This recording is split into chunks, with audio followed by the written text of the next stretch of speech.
Hello, everyone. Thank you for joining us for today's presentation, Addressing Access to Reproductive Care in Communities of Color. Today's presentation is especially important as we just celebrated Black Maternal Health Week on April 12th and continue to celebrate and bring attention to maternal health throughout the month of April. Hi, everyone, and welcome. I'm Adria Oliver, and I'm one of the facilitators presenting today's project. And I have had the absolute pleasure of working alongside someone as passionate about this topic as I am. Thanks, Adria. Welcome again, everyone. My name is Kendi Lewis, and I'll be one of your facilitators today.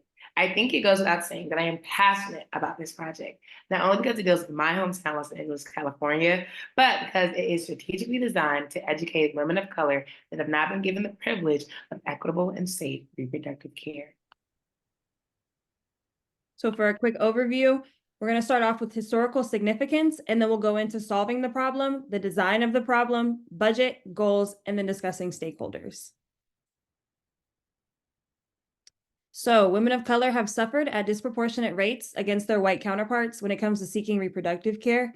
Due to societal and political pressures, the medical field has picked up racist medical practices, which have cemented barriers against women of color's access. So Kennedy and I have discovered many nonprofit organizations throughout the United States to help bridge the gap for women of color to obtain safe and unbiased reproductive health care.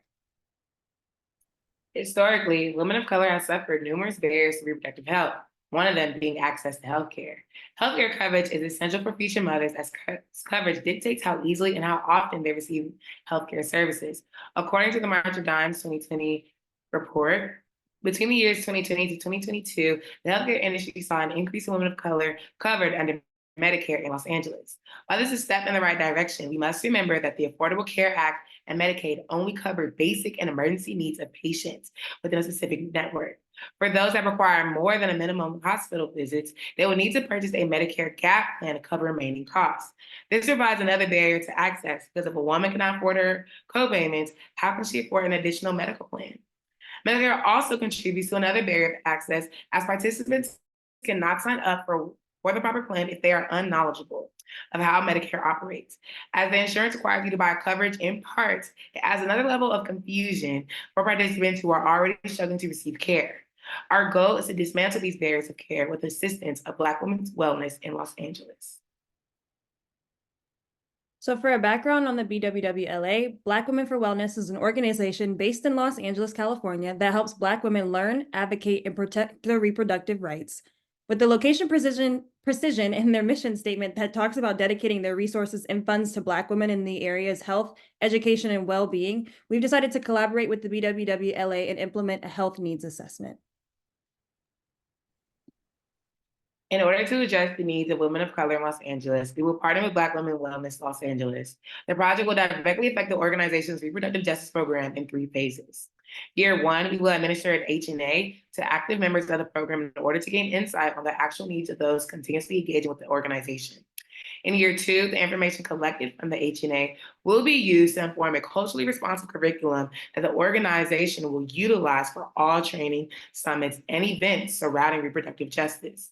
In year 3, the new curriculum will be implemented at the BWWLA's 2026 Reproductive Justice Summit. Attendees will be given an exit survey to gauge whether the curriculum used was informational and applicable to their needs. Respondents will then be sent a post-survey a year after the summit to see if their status has changed regarding reproductive care.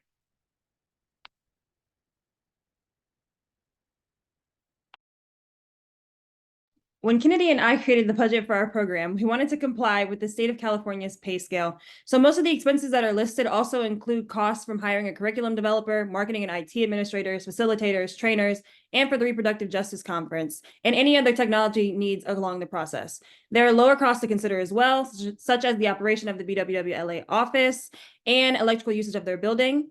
And then for the jump cost in year 2 is primarily to hiring of a curriculum development specialist and to add a stipend to disperse to staff members working alongside this project.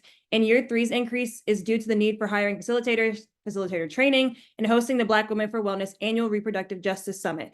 We decided not to include property tax or office costs, and if there are any leftover funds from the estimated budget, the Capstone team will donate all of the money to the BWWLA to use as they see fit for the organization. So for goals, by the end of year 1, we hope to have interviewed and collected 60 participants' responses with the help of BWWLA leadership. In year 2, during this time, the evaluation team, BWWLA leadership, and the capstone team will collaborate to create a curriculum that addresses members' needs and the learning goals of Black Women for Wellness. In our 3rd and final year, Kennedy and I will meet with medical organization and healthcare professional stakeholders to discuss collaboration to expand Black Women for Wellness from the city of Los Angeles to the community of Los Angeles. Expansion introduces opportunities for connections to other corporate and nonprofit organizations. And we can't do this alone. Educating participants and mobilizing women to become their own advocates in the fight for reproductive care requires community. We are asking that BWWLA leadership, facilitators, the community, curriculum development specialists, and previous partners of the organization continue to support our mission in educating, advocating, and mobilizing current members of BWWLA. Thank you so much for your time. We look forward to hearing your feedback regarding the program design and the future of this program. Should you have any remaining questions, please feel free to reach out to us after the session. Thank you again, and bye. Bye.